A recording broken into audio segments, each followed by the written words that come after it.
that's why I have to be in good So terms with all let's of come them. back to the software. Yes.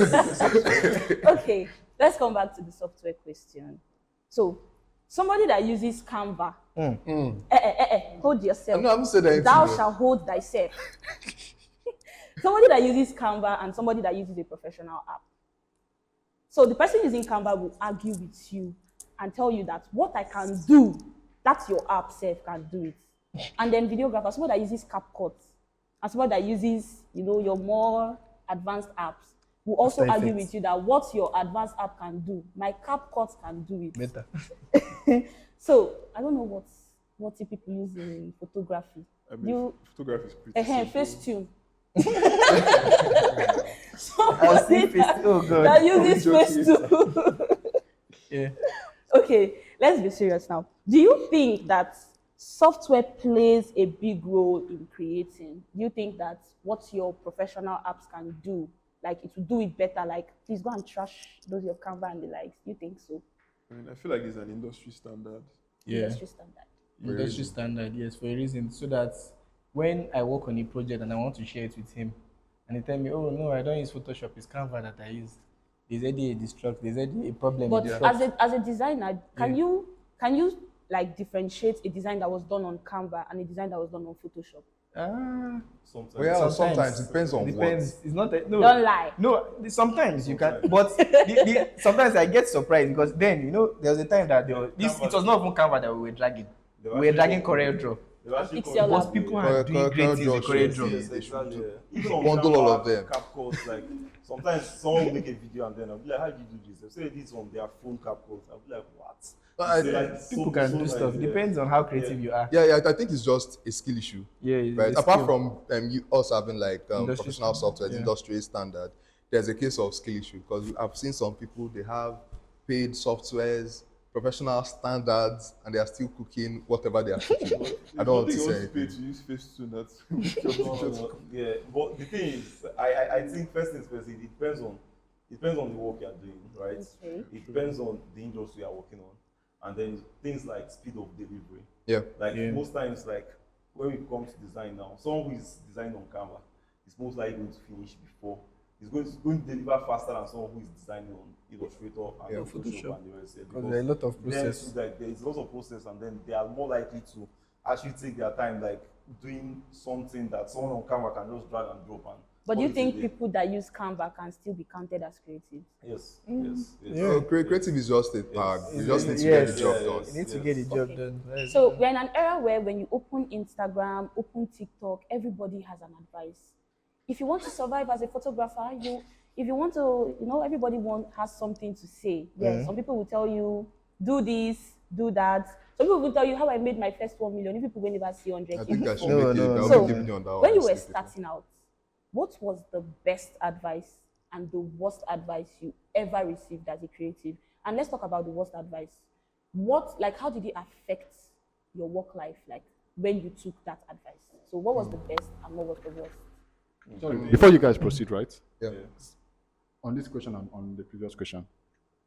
So, for example, now videography. There's now a trend where people are now beginning to use phones for weddings to make reels. Yeah. That is And annoying. clients, most wedding clients now preferring reels because they come out faster. Yeah.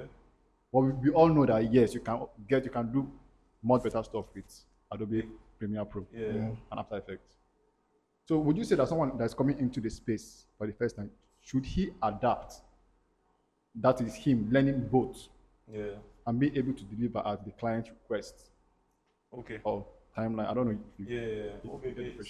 So my advice to if I was going to give any beginner any advice, I would say start with what you have like at your in your hands right here, and let your needs push you in that direction. Like for instance, now maybe I'm coming into videography and all I have is my phone, right?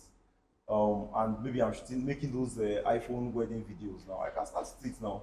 If I feel like if someone tells me, hey, I want you to shoot a short film for me, then I begin to realize that, okay, maybe this phone won't be able to cut it. Maybe to be able to cut it, but maybe I will be like, okay, I want it to be at this level.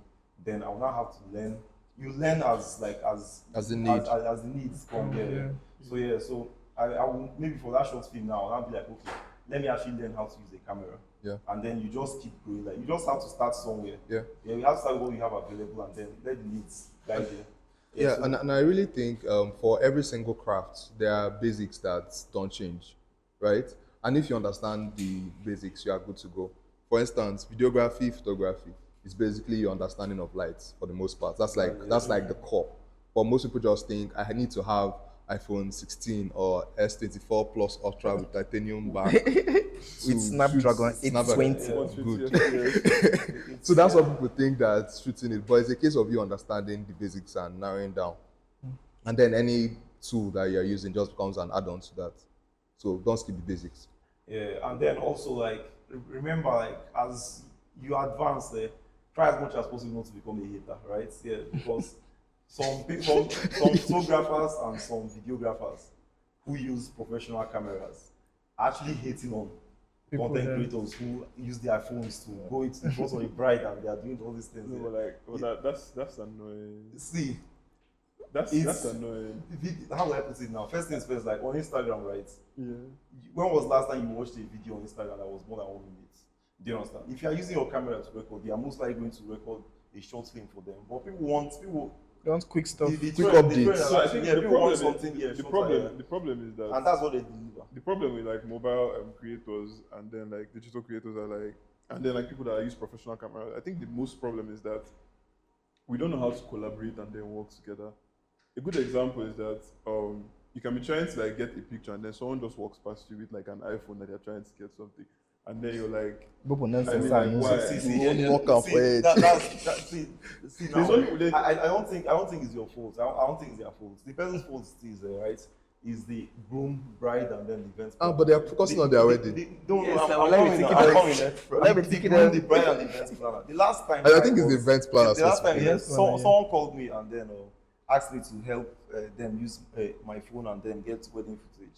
And then when we are inside the house, when we were still doing the whole makeup and everything, literally, and apparently she told the same thing to like everybody there. So like it's just a lot of people, photographers, and lots of videographers. So that's where those problems come in.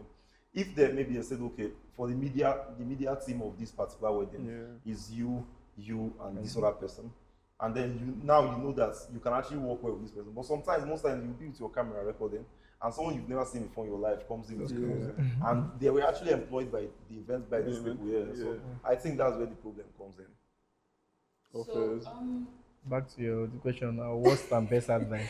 Yeah, back to the best and the worst advice you've ever received as a creative. How did it affect your workflow? My best advice I would say is keep learning.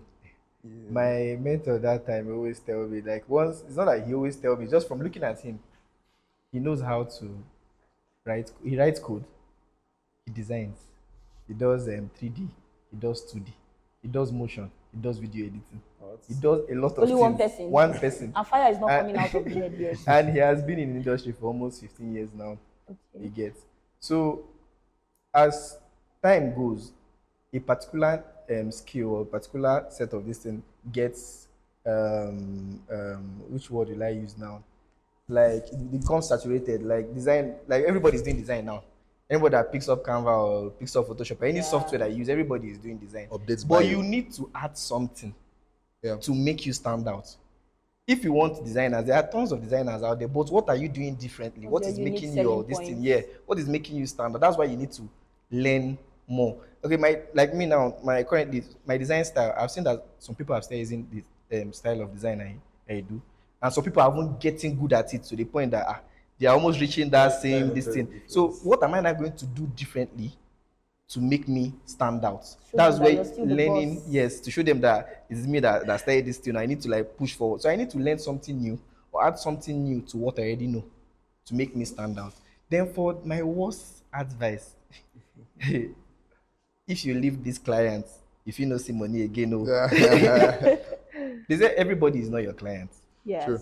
I Everybody is agree. not. There are some people that you work with that you know that this person is toxic. I don't want to start throwing the word toxic out, but some people sometimes it might even be designer that is You don't toxic. need to hold it in. So, but there are some people that you know that you are just doing it just to collect the funds that is coming out from it. But you see that these clients, they disrespect you, they don't value your stuff, just that you feel They're always I'm the one complaining. feeding you, I'm the one giving you the Yes. money that is paying you. That you should know when to drop somebody.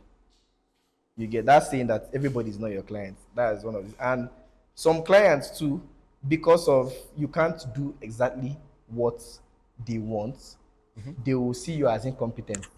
That's why I always advise most clients, just like Chris do always say, don't do your best work, do your client's best work.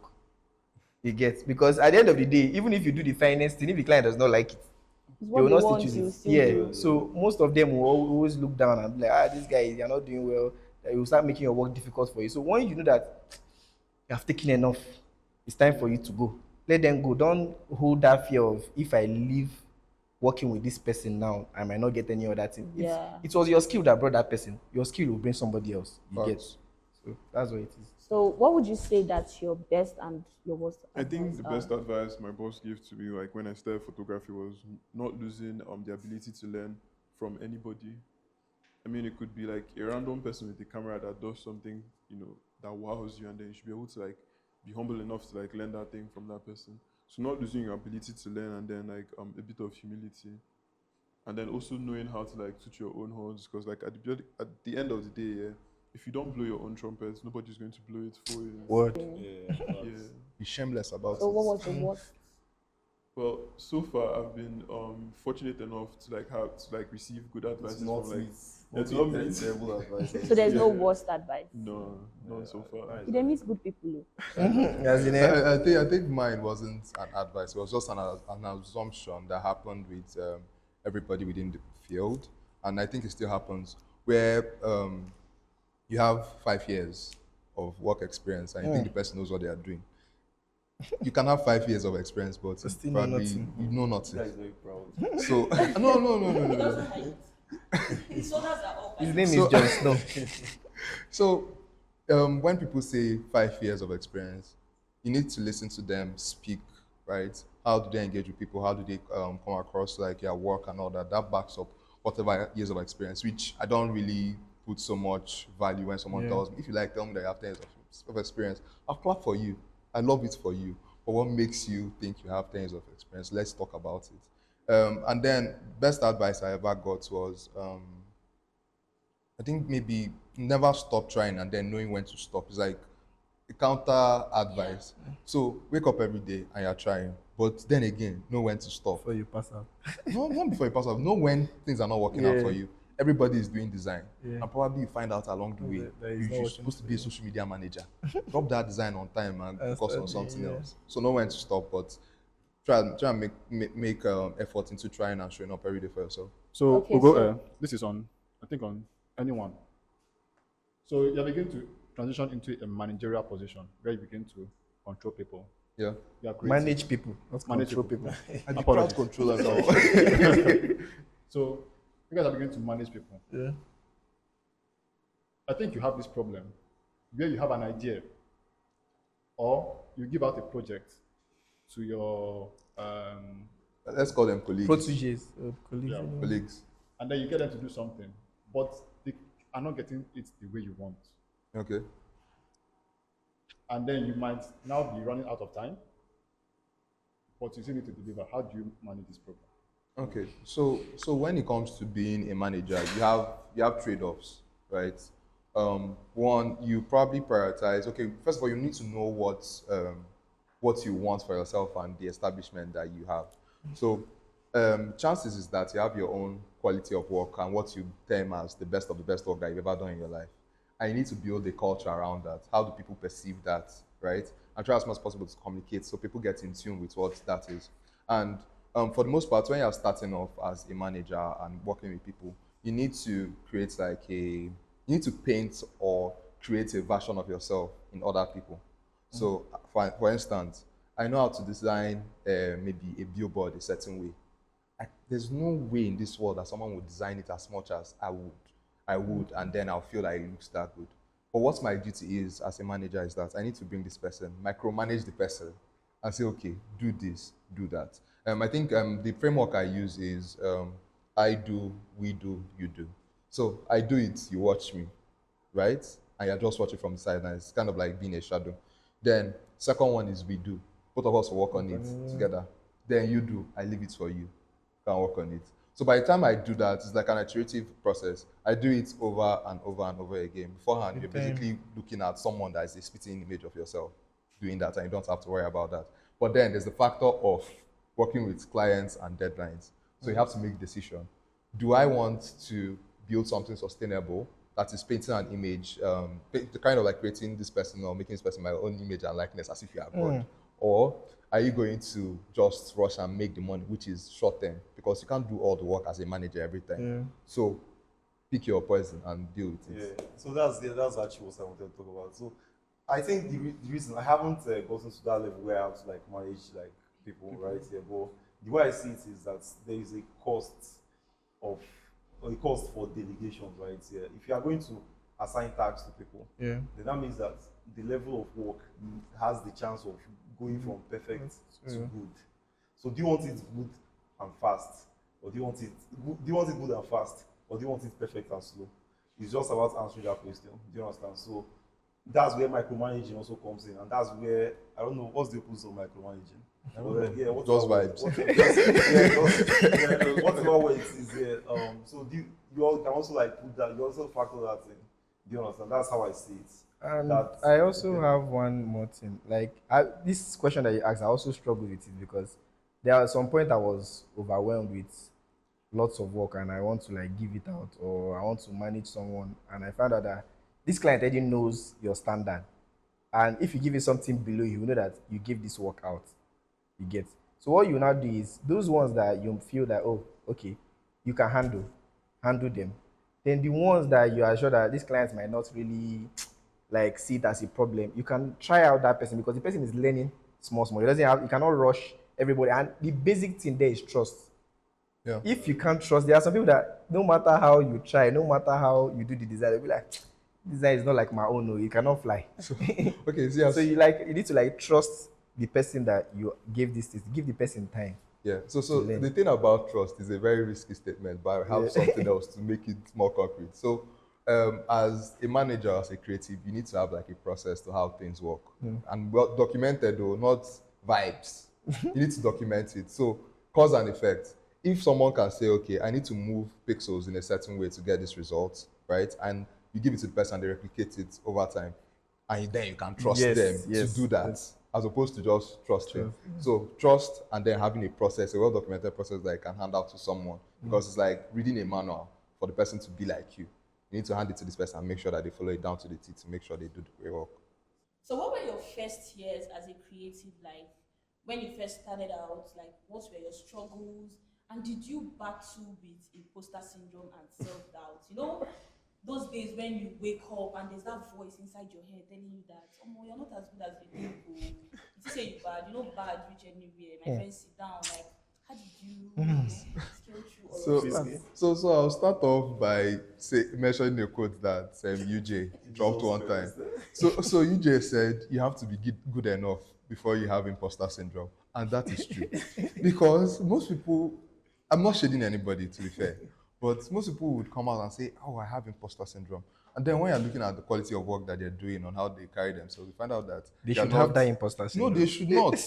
They should not have imposter syndrome. They need to like get really good to Yes, actually have that imposter syndrome. Yes, But it might sound somehow. But for me, bringing back the question, so I had lots of years when I felt like I didn't know what I was doing. You know, when you are working and learning and the clients are not coming in, which obviously at that point in time, that was how I created value as a creative. But now it's way different than that.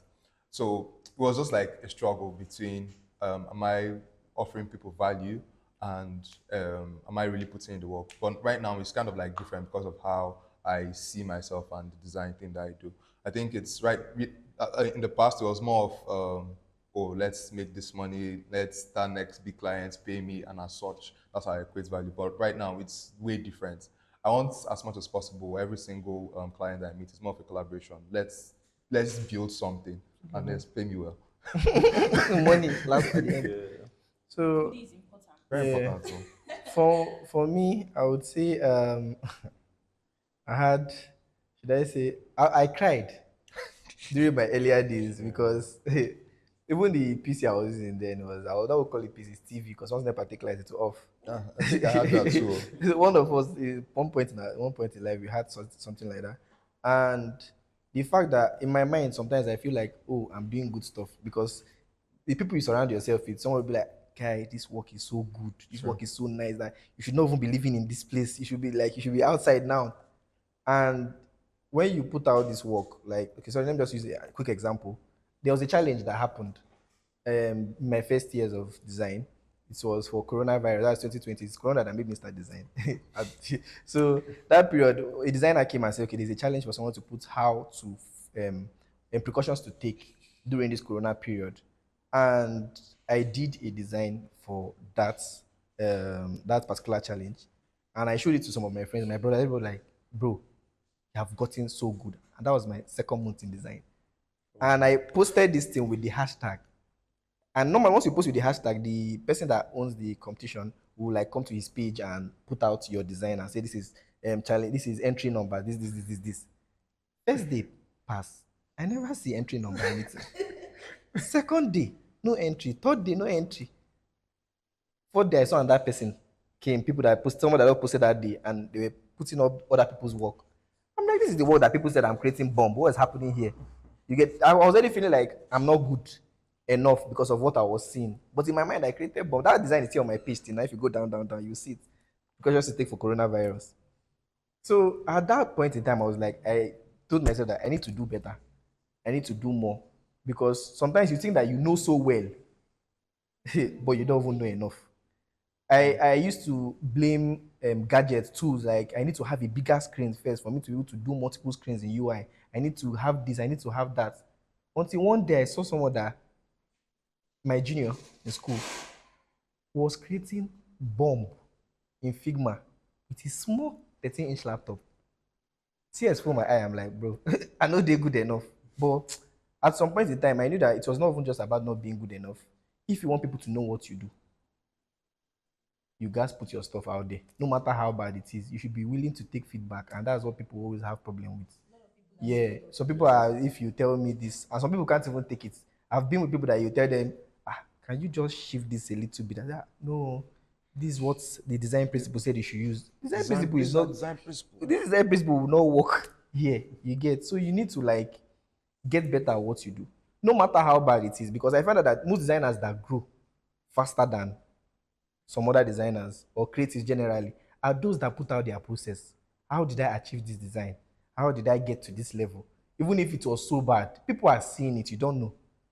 So for a very long time, I've not applied for a job, because most jobs I get are people that used to reach out to me because I put my stuff out there. Before, I was always afraid that if I put my stuff, people will always say this thing is not that nice, it's that bad. But at some point, I kept on pushing it out, even if it's good. What's the worst that can happen? You will tell me that it's not good. I'll go. Everything is on Google. Everything is on YouTube. I will go there and learn and change it. So with time, I started becoming better. That imposter syndrome had to like disappear entirely. But now, for now, the reason why I don't even put out things that much is because of when they are doing a lot and there's no time, you will not be able to. But then I was able to like fight that struggle that I was going with. So I just feel like people should just keep creating. Don't let what people judgments that comes from people, don't let it cloud your mind and your thoughts of you putting out your stuff. So with time, you'll be learning more and you become better. That's what it is. Yeah, very nice. I think what I'm going to add to that is that, yeah, I think everybody, I don't know how you guys were able to conquer imposter syndrome, but it's something I go through. Like I remember that realized, content you put out there. yeah, About it. I realized that I make videos. Like I just recently, I make videos for validation. Do you understand? Like I make videos for clients normally, and I make videos for my work people, and it's all nice. But when I do my own personal content, the reason why I'm making it is because of validation. And then I realized that, see, you're actually hurting yourself a lot, because sometimes there's something I've forgotten who said this, but like everything that you think is happening, everything you think is happening, 80% of it is happening in your head. Nobody's judging you. Nobody knows if your design is bad. Nobody knows if your design, even if it's the worst design they've seen in their life, highest thing they will do is they will scroll and go to your next video on Instagram, and they're forgotten about you. Do you understand? Nobody actually, even if it's good, they will like it. If it's very good and they know you, they will comment and share, and they will scroll. And after 24 hours, that your design or your video will disappear from their story, and they've moved on from their life.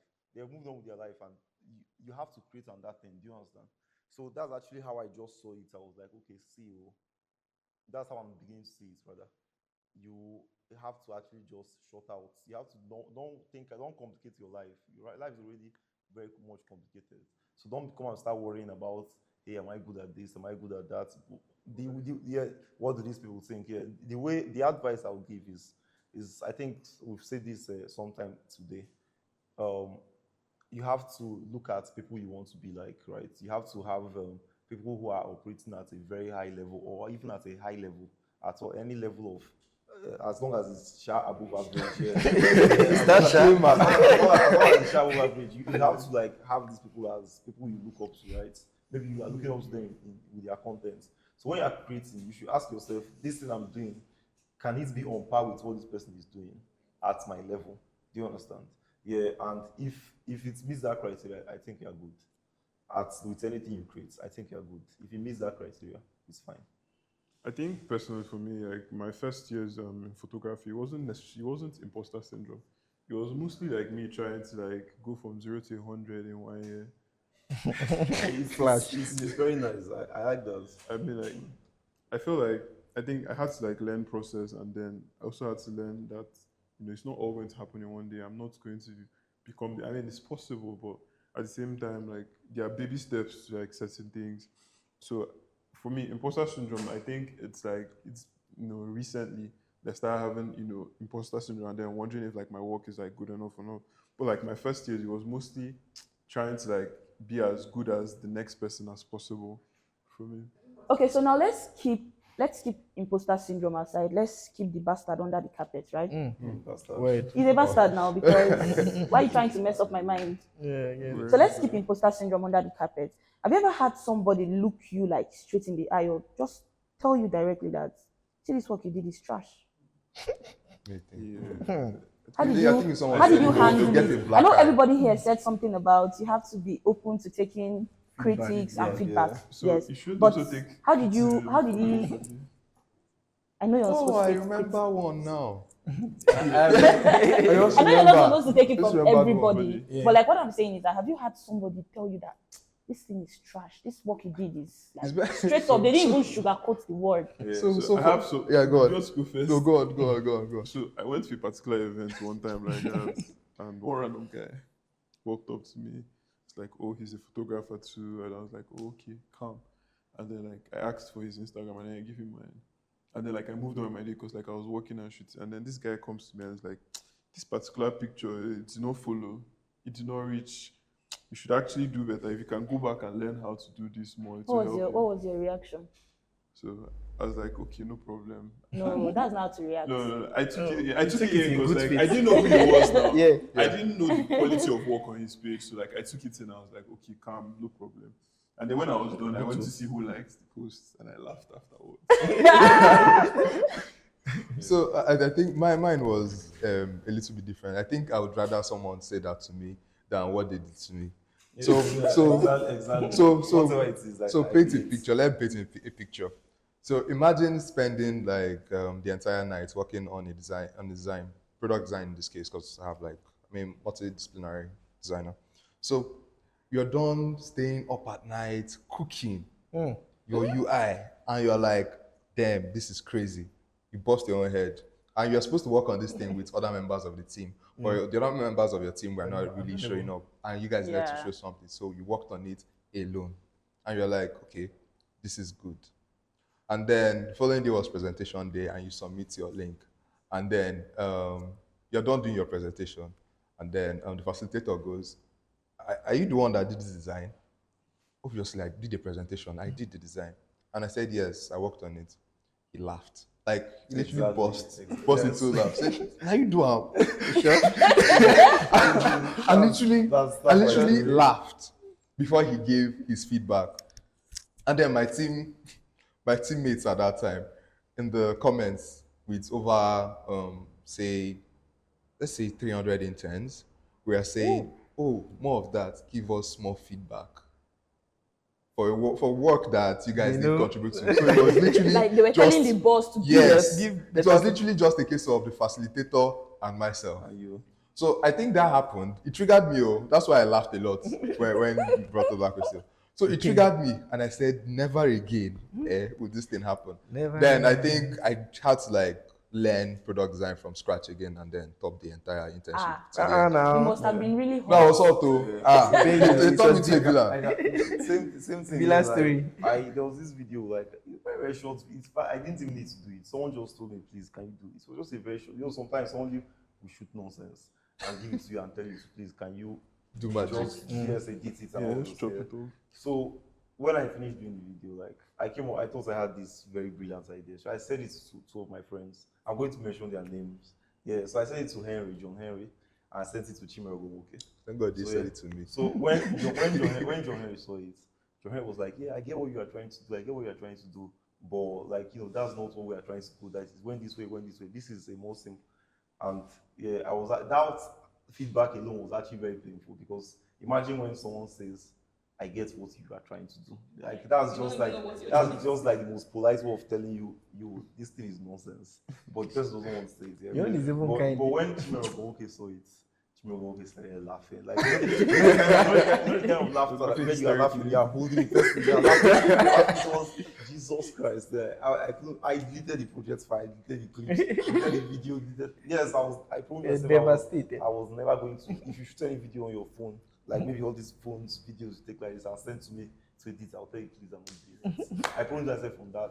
Yes, I'm not no more garbage in, garbage out kind of thing anymore. Your own Yes. was even nice. What the person told me was, please go and give Frank back his phone and tell him to send the real design.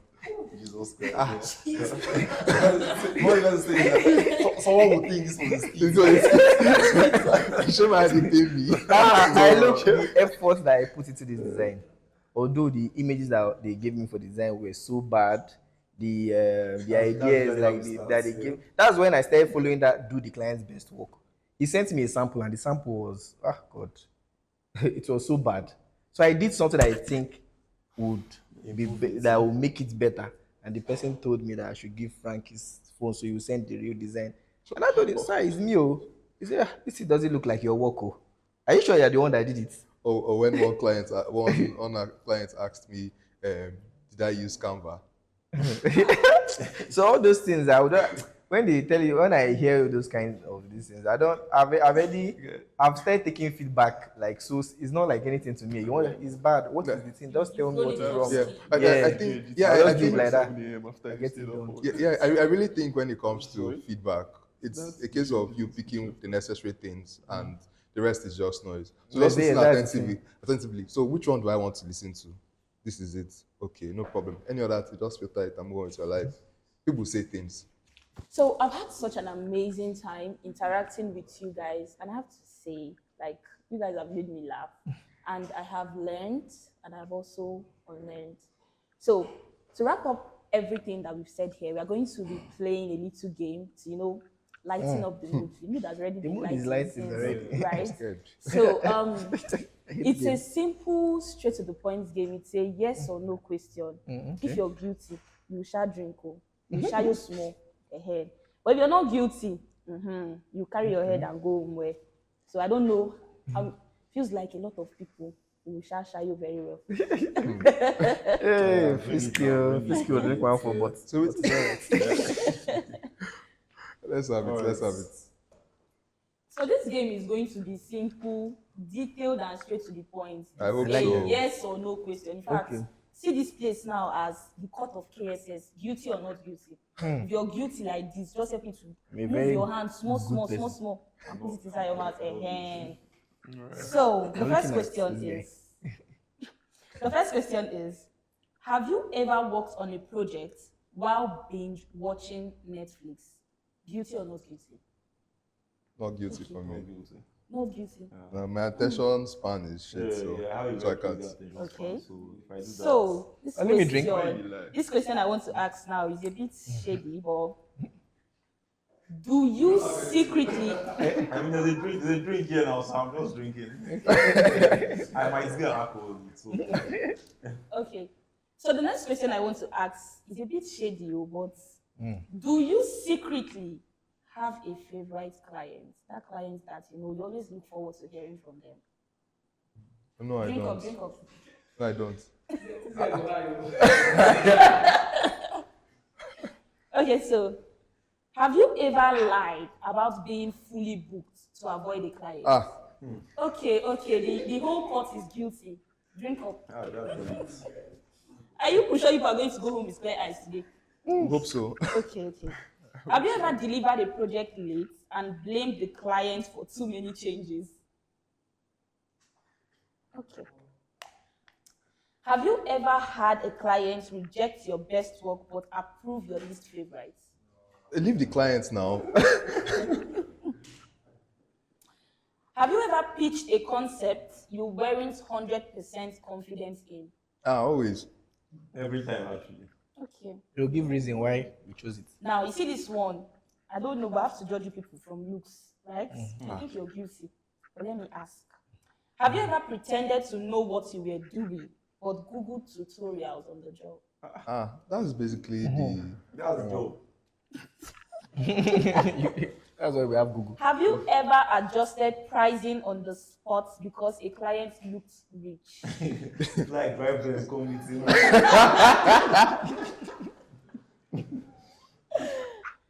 Okay, so have you ever worked for exposure instead of payment?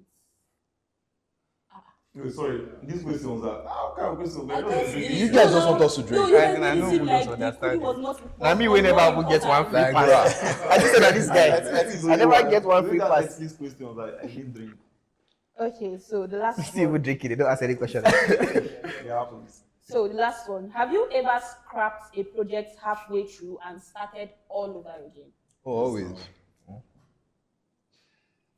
The first idea is always. So out of everything that was listed, you were like 90% guilty.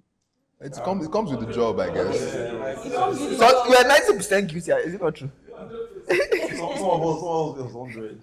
So thought it it would be was frisky. it was great to have you guys on here. Yeah, you too. And I can't wait to see more amazing stuff that you guys are going to do, or should I say put out there. All right. So Thanks so much. Thank you. thank you. Yeah, so keep watching the KSS. Like, share, subscribe, and what they do again. Follow. Yeah, follow. Anyone. All right. All right. Bye, guys. Yeah. Cheers. Bye, guys. It's been such an amazing and insightful session with the 4 amazing creatives that I spoke about at the beginning of the video. So thank you so much for watching to this point. And if you did watch to this point, don't forget to hit the subscribe button. If you have any questions, comments, feedbacks, and even your own experiences that you would love to share, then don't forget to drop them in the comment section. I can't wait to see you next time on the KSS show.